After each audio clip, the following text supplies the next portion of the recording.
Hello दोस्तों, मैं धीरेन्द्र स्वागत करता हूं आपका एग्जाम स्टडी विद संगीता में। दोस्तों, आज के इस वीडियो में हम देखेंगे एसएससी परीक्षा में पूछे गए मैथ के कुछ मोस्ट इंपॉर्टेंट क्वेश्चन को। और इन सभी क्वेश्चन को करने के लिए मैं आपको एकदम बेसिक और सबसे सरल तरीका बताऊंगा। तो चलिए दोस्तों, हम अपनी क्लास शुरू करते हैं। देखिए, आज का पहला क्वेश्चन मैंने लिया है आयतन चैप्टर से, और ये क्वेश्चन एसएससी मल्टीटास्किंग परीक्षा में पूछा भी गया है। देखिए क्वेश्चन क्या कह रहा है। प्रत्येक 216 मीटर घन आयतन के 3 घन सिरे से सिरे मिले हुए हैं, तो परिणामी घनाकृति का पृष्ठीय क्षेत्रफल क्या होगा। तो देखिए दोस्तों, यहां बात हो रही है एक घन की। देखिए ध्यान से समझिएगा, ये रहा आपका घन,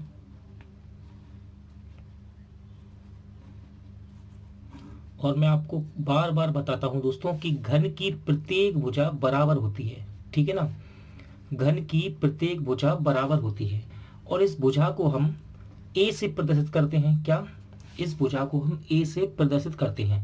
देखिए यहां आपसे उसने क्या कहा है कि प्रत्येक 216 मीटर घन आयतन के 3 घनों को मिला के रखा गया है। इस प्रकार के 3 घनों को मिला के रखा गया। कैसे रखा गया होगा, देखो अब मैं आपको डायग्राम में कुछ अलग तरह से बना के दिखाऊंगा। पहला घन ये है, सामने से इस प्रकार दिखेगा, इसी के सिरे से सिरे मिले हुए हैं। एक घन और है दोस्तों, इस प्रकार 2 हो गए, तीसरा ये घन है।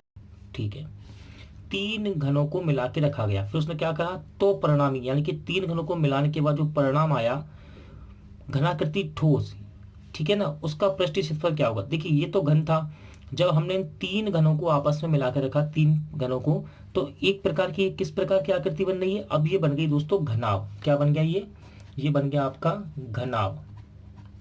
क्योंकि देखिए यहां पर अब लंबाई अलग हो गई, चौड़ाई और ऊंचाई तीनों चीजें इसमें आ गई। लेकिन यहाँ क्या था, घन था जिसमें केवल भुजा सभी बराबर होती हैं। घन में क्या, भुजा बराबर होती हैं, और भुजा को ए से प्रदर्शित करते हैं। अब देखिए यहाँ इस घन का आयतन आपको दे रखा है, कह रहा है ना प्रत्येक 216 मीटर आयतन के।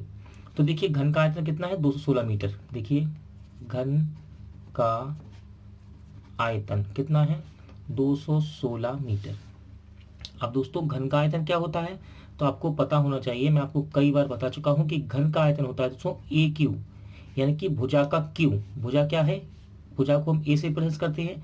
घन का आयतन क्या होता है, ए क्यू, और वो कितना दे रखा है आपको, 216। अब देखिए यहाँ पर हम ए की वैल्यू निकाल सकते हैं। ठीक है ना, कैसे, देखिए ए क्यू बराबर 216। दोस्तों ये क्या है, ये 6 का क्यू है, इसको हम 6 का क्यू लिख सकते हैं। ठीक है ना, 216 6 का क्यू है। देखिए इस क्यू से क्यू को हटा भी सकते हैं हम। तो ए की वैल्यू कितनी आ गई दोस्तों, 6। ध्यान से देखिए ए की वैल्यू कितनी, 6, यानी कि भुजा कितनी आ गई इसकी, 6 मीटर आ गई। इस घन की भुजा 6 मीटर आ गई। अब देखिए इस प्रकार के 3 घनों को मिला के रखा हमने, 3 घनों को मिला के रखा। तो देखिए ये 6 मीटर, ये भी 6 मीटर, और ये भी 6 मीटर। अब ध्यान से देखिए दोस्तों, यहाँ पर आपको लंबाई, यहाँ पर आपको लंबाई कितनी हो जाएगी। देखिए अब ये घनाभ बन गया, घन से घनाभ बन गया, जब 3 को जोड़ा हमने। तो देखिए लंबाई है, ये क्या है, लंबाई कितनी है, लंबाई 6 6 6 यानी कि 18। तो लंबाई कितनी हो गई इस घनाभ की, 18 मीटर। चौड़ाई देखिए दोस्तों, देखिए ये है चौड़ाई घन की, ठीक है, घन की। अब जब 3 घन हम साथ में रखेंगे, चौड़ाई तो चेंज होगी नहीं, चौड़ाई तो यही रहेगी। देखिए 6, ठीक है ना। मैं क्या कह रहा हूं आपसे, प्रत्येक भुजा बराबर होती है इसकी, या ये भी 6 है, ये भी 6 है, ये भी, सब 6 है इसमें। तो ये देखिए चौड़ाई ये रही आपकी 6, तो इस घनाभ की भी चौड़ाई 6 ही रहेगी। ठीक है ना, चौड़ाई को हम 20 से प्रदर्शित करते हैं, 6 रहेगी। ऊंचाई देखिए, इसकी ऊंचाई भी चेंज नहीं होगी। जब आप इसको साथ में रखेंगे तीनों को, तो इसकी ऊंचाई भी कितनी रहेगी, हाइट कितनी रहेगी, 6 ही तो रहेगी। तो एच भी यहाँ पर कितना आ गया, 6। आपसे पूछा है कि जो ठोस आकृति बन रही है उसका पृष्ठीय क्षेत्रफल क्या है। तो ठोस आकृति क्या बन रही है, ठोस आकृति यहाँ बन रही है दोस्तों एक घनाभ के रूप में। घन जो है घनाभ बन गया, जब हमने 3 घनों को एक साथ जोड़ा। आपसे पूछा उसका पृष्ठीय क्षेत्रफल बताइए। तो देखिए घनाभ का पृष्ठीय क्षेत्रफल क्या होता है, घनाभ का पृष्ठीय क्षेत्रफल के लिए, या पृष्ठ का क्षेत्रफल, पृष्ठ का क्षेत्रफल क्या होता है, ये होता है दोस्तों 2LB plus BH plus HL। ये सब गुणे में है दोस्तों, लंबाई गुणे चौड़ाई प्लस चौड़ाई गुणे ऊंचाई प्लस ऊंचाई गुणे लंबाई। क्या होता है घनाभ का पृष्ठ का क्षेत्रफल 2LB plus BH plus HL। देखिए आपको यहाँ वैल्यू रखनी है, बस रखते हैं। देखिए 2, L का मान कितना है 18, B का मान कितना है 6 प्लस B का मान कितना है 6 और H का मान कितना है 6 प्लस H का मान कितना है 6 और L का मान कितना है 18। देखिए गुणा कर लेते हैं हम। 18 छक्का कितना होता है 108 प्लस 6 छिंग 36 और 18 छक्का 108। ध्यान से देखिए जरा, इसको हम जोड़ लेंगे। 108 और 108 कितना हो जाएगा 216। 216 कितना 216, इसमें 36 जोड़ देंगे तो कितना है 252 आ जाएगा। ये कितना, ये इसका गुणा होगा, इसका प्लस इसका जोड़ कितना आया 252। अब आपको सिर्फ गुणा करना है। देखिए 252 है, आप इसको 250 मान लीजिए। 250 का दुगुना कितना हो जाएगा 500 और 2 का कितना कितना 2 का दुगुना 2 दूनी 4, यानी कि इसका राइट आंसर रहेगा दोस्तों 504 मीटर स्क्वायर। ठीक है ना, 504 मीटर स्क्वायर। तो आपका राइट आंसर रहेगा ऑप्शन ए।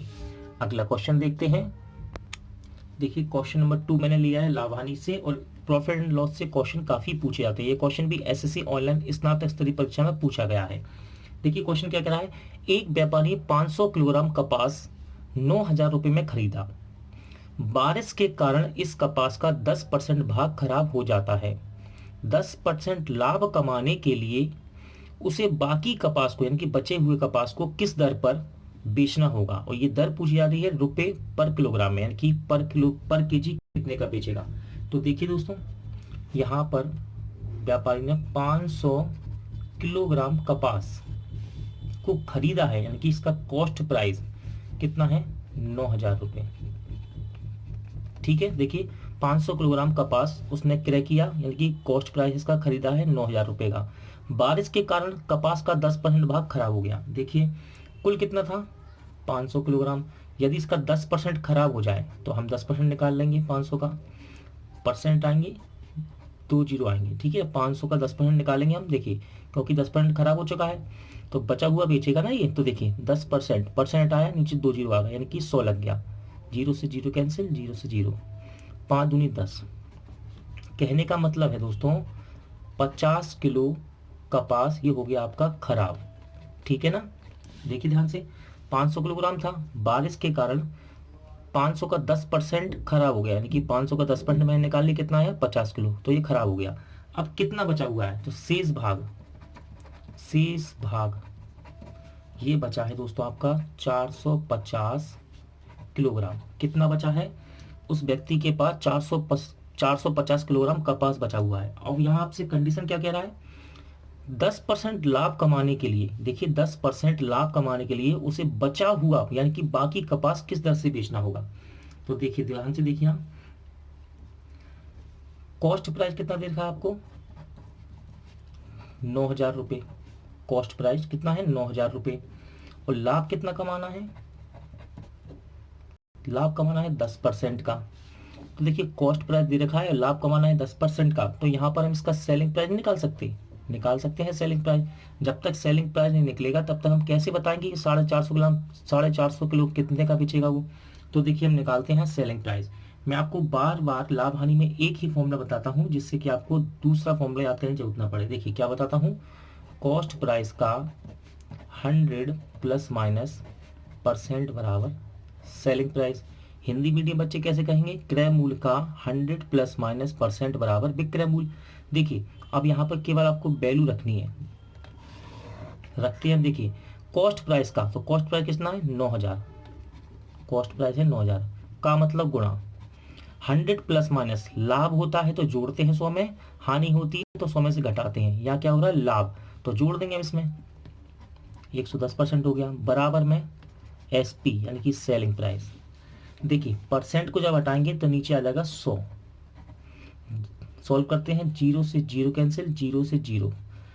अब 110 को गुणा 90 में करेंगे, देखिए 2 जीरो तो है तो ये तो ऐसे ही आ जाएंगे साथ में, 11 नंबर 99 बराबर से आ गया सेलेक्ट। अब ध्यान से सुनिए, यदि उसे 9,000 रुपये पर 10% का लाभ कमाना है, 9,000 रुपये पर 10% का लाभ कमाना है, तो उसे बेचना होगा दोस्तों ₹990 में बेचना होगा, सॉरी 9,900 में बेचना होगा, 9,900 में उसको बेचना होगा। बचा हुआ भाग कितना है, कितना है बचा हुआ भाग, शेष भाग कितना है 450 किलोग्राम। 450 किलोग्राम कपास को उसको कितने का बेचना होगा, 9,900 का, तब उसे 10% का लाभ होगा। तो देखिए हम निकालते हैं कपास की बिक्री दर। कैसे निकालेंगे, टोटल पैसों को ऊपर रख दीजिए, टोटल पैसे कितने हैं 9,900, और कितना बेचना है इसमें 450। ठीक है दोस्तों, तभी तो 1 किलो का भाव निकलेगा, रुपए ऊपर, ठीक है रुपए ऊपर। और देखिए वस्तु नीचे कितने बेचना है हमको, 450 किलोग्राम, कितने में 9,990 में, तब 1 किलो की वैल्यू आएगी। देखिए काटते हैं हम, जीरो से जीरो कैंसिल, 9 के पार से काटिए, देखिए 9 एकम 9, 9 एकम 9 और जीरो, और 9 पन्ना 45, कितना आ गया 110/5, 110/5 काटते हैं इसको, देखिए 5 दूनी 10, एक बचेगा, 5 दूनी 10, यानी कि उसे दोस्तों 22 रुपये प्रति किलोग्राम से, 22 रुपये प्रति किलोग्राम से यदि वो बेचेगा कितना 450 किलोग्राम, तब उसे 10% का लाभ होगा। तो इसका राइट आंसर क्या रहेगा, ऑप्शन सी। ठीक है दोस्तों, यदि आपको ये सवाल समझ नहीं आया तो मैं दोबारा फिर से रिपीट कर देता हूँ। देखिए 500 किलोग्राम अनाज खरीद के लाया हम 9,000 का, इस 500 किलोग्राम में से 10% खराब हो गया, तो 500 का 10% निकाला, यानी कि 50 किलो खराब हो गया। बचा कितना है, अब शेष भाग बचा 450 किलोग्राम, अब उसको बेचना है 450 किलोग्राम। क्रय मूल्य कितना है 9,000, देखिए, और 10% का लाभ कमाना है, और कह रहा है कितने का बेचें। तो देखिए कॉस्ट प्राइस का 100 प्लस माइनस बराबर विक्रय मूल्य, यानी कि सेलिंग प्राइस। कॉस्ट प्राइस कितना है 9,000, यहाँ रख दिया। लाभ हो रहा है ना, तो लाभ होता है तो 100 में जोड़ते हैं, देखिए 110 कर दिया मैंने, बराबर सेलिंग प्राइस। इसे सोल्व किया तो विक्रय मूल्य यानी कि सेलिंग प्राइस कितना आ गया 9,900। अब 9,900 रुपये में हमको बेचना है कितना, 450 किलोग्राम अनाज। तो 1 किलो की वैल्यू कैसे निकालेंगे, प्रति किलो की, कुल पैसों को ऊपर रख दीजिए और कुल मात्रा को नीचे, कुल पैसों को ऊपर रख दिया मैंने रुपया को, और मात्रा को नीचे। इसको सॉल्व किया तो कितना आया, 22 रुपये प्रति किलो के भाव से उसे बेचना है, यानी कि ऑप्शन सी आपका राइट आंसर है। अगला क्वेश्चन देखते हैं, इंपॉर्टेंट क्वेश्चन रहेगा दोस्तों, और इस क्वेश्चन को मैंने लिया है क्षेत्रफल चैप्टर से। क्वेश्चन एसएससी एफसीआई और एसएससी संयुक्त हायर सेकेंडरी परीक्षा में पूछा भी गया है। देखिए क्वेश्चन कह रहा है एक कमरे की लंबाई उसकी चौड़ाई से 3 मीटर अधिक है, यदि कमरे का फर्शी का मतलब है फर्श, फर्श का क्षेत्रफल 70 मीटर स्क्वायर है, तो फर्श का परिमाप क्या है। देखिए दोस्तों, मैं आपको देखिए ये बात हो रही है आयत की। देखिए एक कमरे की लंबाई चौड़ाई दे रखी है, यानी कि बात हो रही है आयत की। देखिए एक आयत बना देता हूं मैं, ये है आपकी दोस्तों लंबाई और ये रही चौड़ाई। क्या कहा उसने, एक कमरे की लंबाई उसकी चौड़ाई से 3 मीटर अधिक है। देखिए चौड़ाई को मैं कह देता हूं x, तो लंबाई कितनी होगी x प्लस 3, ठीक है ना। देखिए यदि चौड़ाई हम x मानते हैं तो लंबाई क्या होगी x प्लस 3, कह रहा है ना लंबाई चौड़ाई से 3 मीटर अधिक है, लंबाई चौड़ाई से 3 मीटर अधिक है, तो चौड़ाई x मान ली मैंने, और लंबाई कितनी करेंगे हम x प्लस 3, 3 ज़्यादा है। अब देखिए क्या कहा उसने, यदि कमरे के फर्शी अंदर का भाग, ये फर्शी कमरे के अंदर फर्श होगा ना, तो यही तो होगा फर्श, इसका क्षेत्रफल कितना है 70 मीटर, ठीक है ना। तो आप यहां से देखिए कमरे के फर्शी का क्षेत्रफल कितना होगा दोस्तों, कमरे के फर्श कह लीजिए या फर्श का क्षेत्रफल क्या होगा, ये होगा दोस्तों लंबाई गुणे चौड़ाई, आयत है ना ये, तो लंबाई गुणे चौड़ाई इसका कमरे के फर्श का क्षेत्रफल होगा। और देखिए आपको लंबाई चौड़ाई कितनी दे रखी है x प्लस 3 और x, तो रख देते हैं हम। देखिए लंबाई कितनी है x गुणे x प्लस 3, दोनों का गुणा कर देंगे। अब ध्यान से देखिए, तो कमरे के फर्श का क्षेत्रफल क्या है, लंबाई गुणे चौड़ाई, तो इसकी वैल्यू ने रख दी यहाँ पर। और देखिए यहाँ पर आपसे क्वेश्चन में कह भी रहा है यदि कमरे के फर्शी का क्षेत्रफल 70 हो, तो ये भी क्षेत्रफल है दोस्तों फर्श का और ये भी, तो इन दोनों को हम बराबर नहीं कर सकते, कर सकते हैं, तो दोनों को बराबर कर देंगे। देखिए दोनों को बराबर कर देंगे। अब इसे आगे सोल्व करते हैं। देखिए इस x का गुणा हम इन दोनों पदों में करेंगे, x का x में करेंगे कितना हो जाएगा एक्स स्क्वायर, फिर x का करेंगे 3 में, प्लस का निशान है तो प्लस का निशान आएगा 3x बराबर में 70। अब यहाँ समझ आ रहा है हमको कि भाई दो ही घात समीकरण बन रही है, तो देखिए इस 70 को उठा के यहाँ ले आते हैं, x square plus 3x minus का 70 बराबर 0। देखिए दोस्तों बिना द्विघात समीकरण सॉल्व किए सवाल होगा नहीं, ठीक है ना, तो इसे हमको एग्जाम में सॉल्व करना ही पड़ेगा और जल्दी करेंगे तो ये सवाल, इस सवाल में हम समय भी बचा लेंगे। देखिए 70 का गुणा करेंगे हम, यहाँ एक्स स्क्वायर में क्या लिखा हुआ है, गुणे में कोई पद है नहीं है, एक मान लीजिए, ठीक है, यहाँ गुणा होता तो हम गुणा कर देते हैं। यहाँ पर जिन बच्चों को द्विघात समीकरण सॉल्व करना नहीं आता है उन्हें बताता हूँ मैं। देखिए एक्स स्क्वायर के साथ कोई संख्या गुणे में होती है यदि, तो यहाँ हम उसका गुणा करते हैं, यहाँ तो कुछ नहीं है तो एक मान लीजिए, तो 70 एकम 70। अब 70 के ऐसे गुणनखंड करना है हमको, इस चिन्ह को देखते हैं, 70 के ऐसे गुणनखंड करना है कि घटाने पर 3 आए, 70 के ऐसे गुणनखंड करने हैं कि घटाने पर, इस चिन्ह को देखते हैं, घटाने पर 3 आए, तो क्या होंगे दोस्तों, 10 का 7 में गुणा कीजिए 70 हो जाएगा, देखिए, और घटाने पर 3 आ रहा है, एक्स स्क्वायर, देखिए 10 और 7 ये तो उसके गुणनखंड होंगे, देखिए गुणा कीजिए 10 सत्ते 70 और घटाने पर इस चिन्ह को देखते हैं, घटाने पर देखिए 3 आ रहा है, तो यहाँ पर x लगा देते हैं, माइनस 70 बराबर 0। इस सवाल को मैं दोस्तों यहाँ सॉल्व करूँगा, देखिए आगे सॉल्व करते हैं, ब्रैकेट टूटेगा, देखिए x square plus 10x minus 7x minus 70 बराबर 0। इस पद में से हम, इस पद में से x को कॉमन ले सकते हैं, देखिए जैसे ही हम इसमें से x कॉमन लेंगे तो देखिए क्या बचेगा, यहाँ पर 1x ले लिया हम तो 1x बचेगा, यहाँ क्या बचेगा 10, क्यों भाग दे, आप भाग दे सकते हैं इसमें, ऐसा भी कहते हैं भाग दे दीजिए, इसमें इन दोनों में भाग दे दीजिए, तो 10 ही तो बचेगा, x कट जाएगा तो ठीक है, या फिर आपने यहाँ से x ले लिया अब कॉमन तो x प्लस 10 बचा, यहाँ क्या लेंगे हम, यहाँ लेंगे माइनस का 7 बाहर, कॉमन माइनस 7 बाहर आ सकता है, तो देखिए माइनस माइनस प्लस हो जाएगा, क्या बचेगा x बचेगा, माइनस माइनस क्या प्लस, और 7 का भाग 10 70 में क्या कितना 10, या आप ऐसा कह सकते हैं कॉमन लिया जब मैंने तो 10 ही बचेगा। देखिए अब यहाँ एक पद बन गया आपका x माइनस 7 बराबर 0 और इसको, और एक बन गया x प्लस 10 बराबर 0। तो देखिए x की वैल्यू क्या आएगी यहाँ पर 7 बराबर किस तरफ ले जाएंगे तो 7 और एक x आएगा माइनस 10। तो देखिए सवाल हम कर रहे हैं लंबाई चौड़ाई का, तो माइनस 10 तो हम लेंगे नहीं क्योंकि लंबाई या चौड़ाई कभी ऋणात्मक होती नहीं है, इसका मतलब x का मान क्या लेंगे हम, x का मान लेंगे हम 7। देखिए अब देखिए इस x को हम यहाँ रखेंगे तो हमारे पास लंबाई आ जाएगी कमरे की, देखिए लंबाई कितनी आएगी, इस x को यहाँ रखिए, 7 और 3 कितना हो जाएगा 10, तो लंबाई आ गई 10। इस x की वैल्यू को यहाँ रखिए चौड़ाई में, तो चौड़ाई कितनी आ गई, चौड़ाई आ गई आपकी 7, ठीक है, फिर से सुनिए, इस x की वैल्यू को यहाँ रखिए लंबाई में, यहाँ 10 रखेंगे, 3 में जुड़ेगा तो क्या लंबाई आ गई कितनी 10, इस x की वैल्यू को यहाँ रखिए तो चौड़ाई कितनी आ गई 7। आपसे पूछ रहा है फर्श का परिमाप यानी कि आयत का परिमाप, तो दोस्तों आपको पता होना चाहिए आयत का परिमाप क्या होता है 2l प्लस बी, क्या होता है 2l plus B, 2l plus B, देखिए 2 ऐसे रख देंगे, l का मान कितना है 10 और b का मान कितना है 7।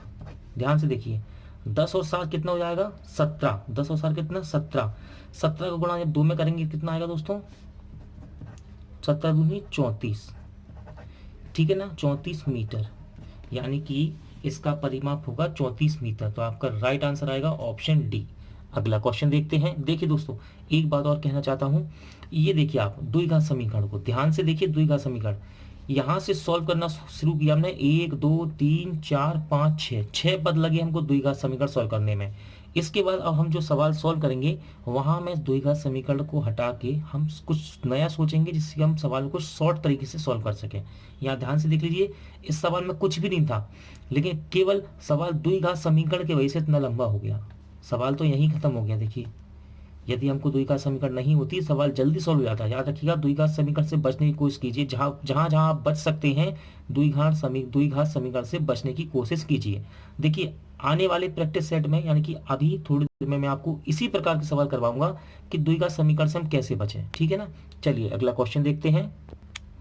देखिए नेक्स्ट क्वेश्चन दोस्तों मैं कुछ इसी प्रकार लेकर आया हूं कि आपको द्विघात समीकरण से बचने की कोशिश करनी है। मैंने अभी आपसे क्वेश्चन नंबर 3 में क्या कहा कि द्विघात समीकरण से सवाल लंबे हो जाते हैं, तो देखिए मैं आपको एसएससी में पूछे गए 3 क्वेश्चन आज लेकर आया हूँ जो कि द्विघात समीकरण से ही सॉल्व होते हैं, लेकिन हम कोशिश करेंगे कि इनसे बचे कैसे। देखिए कह रहा है एक भिन्न और उसके भिन्न के व्युत्क्रम के 4 गुने का योग 13/3 है, तो भिन्न क्या है। तो देखिए दोस्तों मैं कह देता हूं, माना भिन्न x है, ठीक है। एक भिन्न, मैंने क्या कहा, माना भिन्न x है, एक भिन्न क्या मान लिया हमने x, उसके भिन्न के व्युत्क्रम, तो देखिए भिन्न का व्युत्क्रम, भिन्न का व्युत्क्रम कितना होगा, व्युत्क्रम मतलब यानी कि इसका उल्टा कर दीजिए, व्युत्क्रम हो गया 1/x, व्युत्क्रम के 4 गुने, इस व्युत्क्रम तो ये हो गया, कंडीशन कह रहा है 4 गुने का योग 13 है, क्या कह रहा है, एक भिन्न यानी कि x और उसके व्युत्क्रम यानी कि 1/x के 4 गुने के मतलब गुणा, 4 गुने, 4 को गुणा कर दीजिए, गुने का योग मतलब कि भिन्न और भिन्न के व्युत्क्रम के 4 गुने का योग कितना है, 13/3 है। तो भिन्न क्या है, यानी कि x की वैल्यू निकालनी है, हमने भिन्न क्या मानी, x मानी ना, तो x की वैल्यू निकालनी है। देखो इसको सॉल्व करते हैं, ये लिखा हुआ है 4/x, तो हम x ले लिया हमने एलसीएम, x देखिए यहाँ गुणा होगा x², x का भाग x में देंगे एक बार कटेगा तो ये कितना आएगा 4 आ जाएगा, बराबर में 13/3। देखिए इसका गुणा हम करेंगे, ये होगा 3x, 4 3 12, और इसका यहाँ क्रॉस मल्टीप्लिकेशन किया और इसका क्रॉस मल्टीप्लिकेशन यहाँ करेंगे 13x, 3x² है दोस्तों, सॉरी ये देखिए। अब यदि आप इसे थोड़ा सा ध्यान से देखें, देखिए 3x², इसको उठा के बराबर के यहाँ ला सकते हैं, -13x और प्लस का 12 यहाँ जुड़ा हुआ है, तो ये क्या बन गया दोस्तों, अब ये बन गया आपका एक द्विघात समीकरण। देखिए ये क्वेश्चन पूरा बन गया द्विघात समीकरण, और क्वेश्चन अभी हमने एक क्षेत्रफल का किया था सॉल्व, उसमें भी द्विघात समीकरण बनी थी, सवाल बहुत ही ज़्यादा लंबा चला गया था। अब कोशिश हमको ये करनी है कहाँ कहाँ हम द्विघात समीकरण से बच सकते हैं। देखिए द्विघात समीकरण सॉल्व करेंगे, ये लाइन भी पूरी भर जाएगी। एग्जाम में इतना टाइम नहीं होता है कि आप छोटे छोटे सवालों को इतने बड़े तरीके से करें। तो देखिए इस सवाल को हम जल्दी कैसे कर सकते हैं, तो हम दोस्तों इसको ऑप्शन से भी तो कर सकते हैं। देखिए यहाँ तक तो सवाल बनेगा, यहाँ तक तो सवाल आपको बनाना ही पड़ेगा। तो देखिए कंडीशन क्या है, भिन्न तथा उसके व्युत्क्रम का 4 गुने का योग 13/3 है। देखिए ये है लेफ्ट हैंड साइड और ये है राइट हैंड साइड, यानी कि LHS बराबर RHS है ये। यदि हम LHS का मान RHS के बराबर निकाल लें तो इसका मतलब हमारा आंसर सही है। ठीक है दोस्तों, देख सुनिए, यदि हम LHS का मान RHS के बराबर निकाल लें ऑप्शन से, तो इसका मतलब हमारा सवाल सही है। तो देखिए ये है आपका LHS, x + 1/x × 4।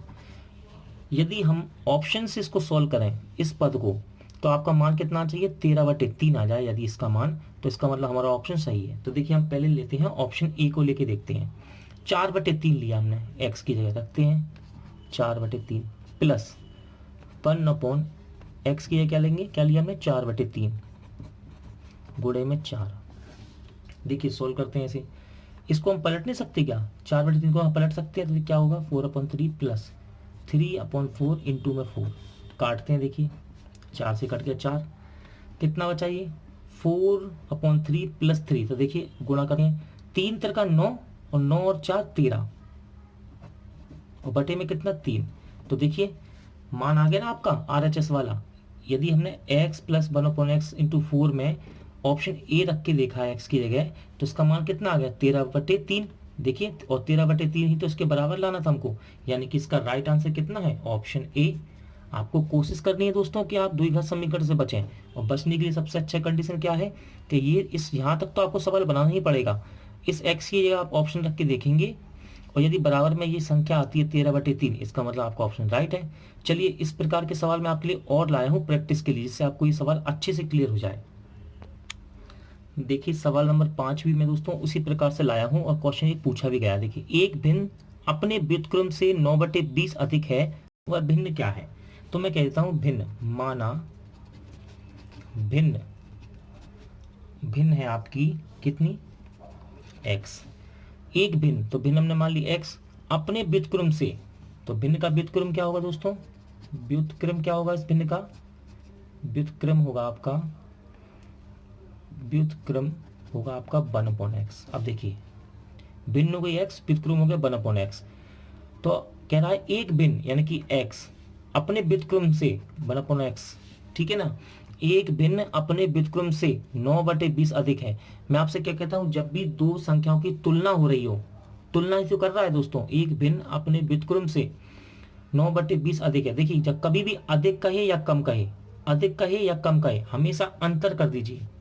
सबसे अच्छा तरीका है दोस्तों, याद रखिएगा, कभी भी अंतर की बात करें, कभी भी अधिक या कम की बात करें, यहाँ पे अधिक कहे या कम कहे, हमेशा अंतर कर दीजिए और बराबर में लिख दीजिए संख्या को। ठीक है, इस चीज को मैं कम से कम 10 बार आपको बता चुका हूँ 2 से 3 महीने में, ठीक है ना।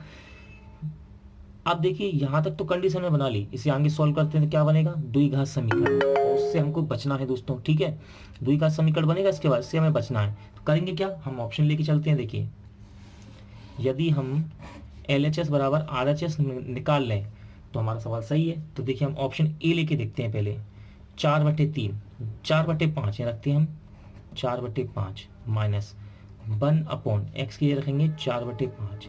यदि इसे सॉल्व करने के बाद 9/20 आता है तो इसका मतलब हम सवाल सही कर रहे हैं। देखिए इसको पलट देंगे, हम पलट सकते हैं, तो ये कितना हो जाएगा 4/5, यहाँ करता हूँ दोस्तों मैं, 4/5 माइनस 5/4।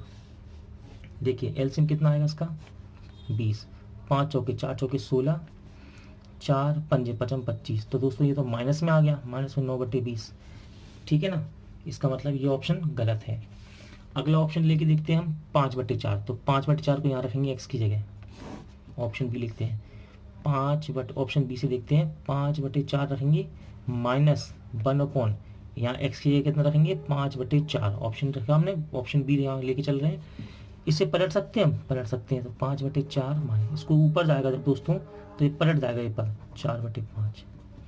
सॉल्व करेंगे 20 एलसीएम, 4 पंजे 20 और 5 का गुणा यहाँ 25, 5 चौके 20, 4 बार कटा, 4 का गुणा यहाँ 4 चौके 16, देख कितना आएगा 25 में 16 गया 9/20। तो देखिए आ गया 9/20, ऑप्शन 20 का राइट आंसर रहेगा। अगला क्वेश्चन देखते हैं। देखिए मित्रों नेक्स्ट क्वेश्चन में मैं कुछ उसी प्रकार लेके आया हूं जिससे कि आपको ये कॉन्सेप्ट बिल्कुल क्लियर हो जाए। हम ये तीसरा क्वेश्चन कर रहे हैं दोस्तों। देखिए क्वेश्चन क्या है, एक भिन्न और उसके व्युत्क्रम के 7 गुणे का योग 11/2 है, वह भिन्न क्या है। क्या करते हैं हम सवाल में, 2 बार हम कर चुके हैं। देखिए भिन्न माना हमने कितना, भिन्न है आपका x, उसका व्युत्क्रम, और भिन्न का व्युत्क्रम कितना हो गया, व्युत्क्रम 1/x, ठीक है ना। भिन्न कितना माना हमने x, और उसका व्युत्क्रम यानी कि भिन्न का व्युत्क्रम कितना हो गया 1/x। आगे देखिए 7 गुणे का योग 11/2 है। देखिए एक भिन्न यानी कि x और उसके व्युत्क्रम यानी कि 1/x का 7 गुना यानी कि इसका 7 गुना का योग, इन दोनों का योग कितना है 11/2 सॉरी दोस्तों, ठीक है। भिन्न और उसके व्युत्क्रम के 7 गुने का योग कितना है 11/2, तो वह भिन्न क्या है। सबसे अच्छा तरीका क्या बताया मैंने आपको, इसे सॉल्व करेंगे, द्विघात समीकरण बनेगी। मत करना दोस्तों एग्जाम में इस प्रकार से, ऑप्शन उठाइए, आपको जल्दी करना है तो ऑप्शन उठाइए। देखिए हम ऑप्शन ए लेके देखते हैं, ए 7/2, एक्स का मान कितना मानते हैं हम 7/2, यहाँ रख के देखते हैं। देखिए 7/2 प्लस 1/x का मान कितना 7/2 इंटू में एक्स। इस पद को सॉल्व करने के बाद x का मतलब 7/2 रखा, पद को सॉल्व करने के बाद ये 11/2 आता है, इसका मतलब हमारा ऑप्शन ए सही होगा। ठीक है, देखिए सॉल्व करते हैं, प्लस इसको पलट सकते हैं हम, 7/2 को जब ऊपर ले आएंगे तो कितना हो जाएगा 2/7 इंटू में 7। देखिए ये कट गया, 7 से 7 कट जाएगा इसके गुणे में, क्योंकि क्या बचा 7/2 प्लस 2, 2 दूनी 4, 4 और 7, देखिए 2 दूनी 4, 4 और 7 11, 11/2। देखिए LHS को सॉल्व किया कितना आया 11/2, और जो कि RHS के बराबर है, ठीक है ना। यहाँ x का मान 7/2 रखने पर 11/2 आ गया, यानी कि बराबर में कितना 11/2 है ना, दोनों बराबर हो गए। कैसे, ऑप्शन ए रखने पर, यानी कि 7/2 रखने पर, यानी कि आपका राइट आंसर ऑप्शन ए ही है। दोस्तों आज का वीडियो यहीं एंड होता है। उम्मीद करता हूँ कुछ सभी सवाल अच्छे लगे होंगे, पसंद आए होंगे, समझ आए होंगे। पूरा वीडियो देखने के लिए थैंक यू। जल्द मिलते हैं नेक्स्ट वीडियो में।